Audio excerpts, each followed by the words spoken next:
Şinjan televiziya stansiyasidan Muxtar Bug'ra qatorliq 6 kishining tutqun qilinganligi oydinlashdi.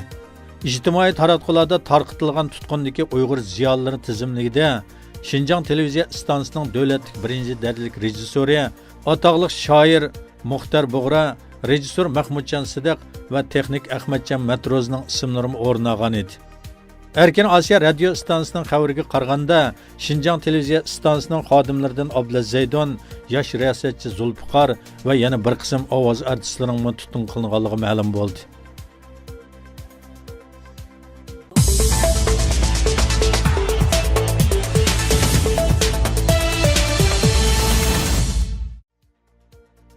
Şinjan Uyg'ur Avtonom rayonluq iqtisod va uchirlashtirish komitetining mudiri Vali Barat tutuqlandi. Xitoy kommunistlari Şinjan Uyg'ur Avtonom rayonluq uchirlashtirish komitetining mudiri Vali Baratni intizom va qonunga eg'ir xiloflik qildi deb Avtonom rayonluq intizom tekshirish komitetiga topshirib bergan.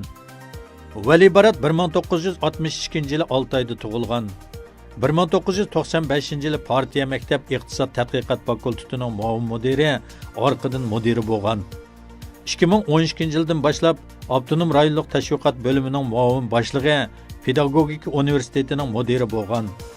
2018-yili 7-oydan boshlab iqtisod va uchirlashtirish komitetining mudiri bo'lib ishlayotgan.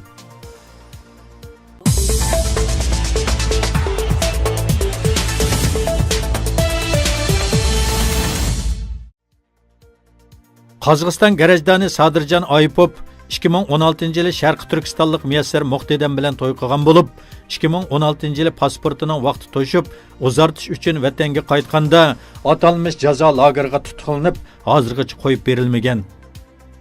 Qozog'istondagi Ot yurt yoshlar tashkiloti butun dunyoga bayonot e'lon qilib, 3 farzandi bilan qolgan Sadirjon Oyipovga yordam qo'lini sunib, oilasining jam bo'lishini umid qilgan.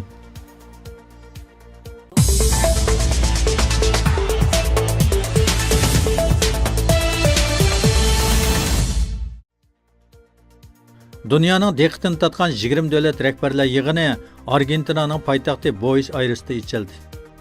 Bu oraliqda Amerika prezidenti Trump Amerika ovozi muxbirlarining ziyoratida yana bir qatim Xitoy kommunistlarini Jungo bizga 25 yil izchil ziyonkashlik qildi deb aybladi.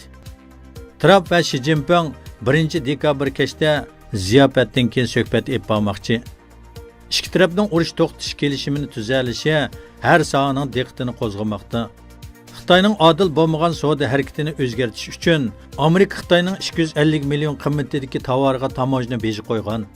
2019-yili 1-yanvardan boshlab Amerika yana 200 million Amerika dollar qimmatidagi tovarning tamojna bejini 10% dan 25% ga o'riltishni planlamoqda.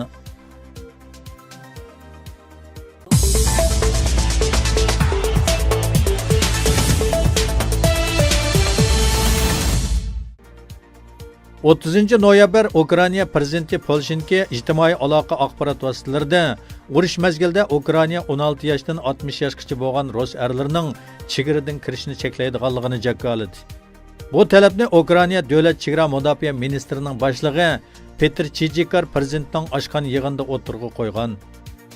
Prezident Polshenko bu qarorni Rossiyaning Ukrainada maxfiy qarshi turish kuchini tashkillashning oldini olish uchun berganligini aytib, shuning bilan birga bu qonun bir qism insonparvarlik yuzasidan o'zgarish yuz berishi mumkin deb ta'kidladi.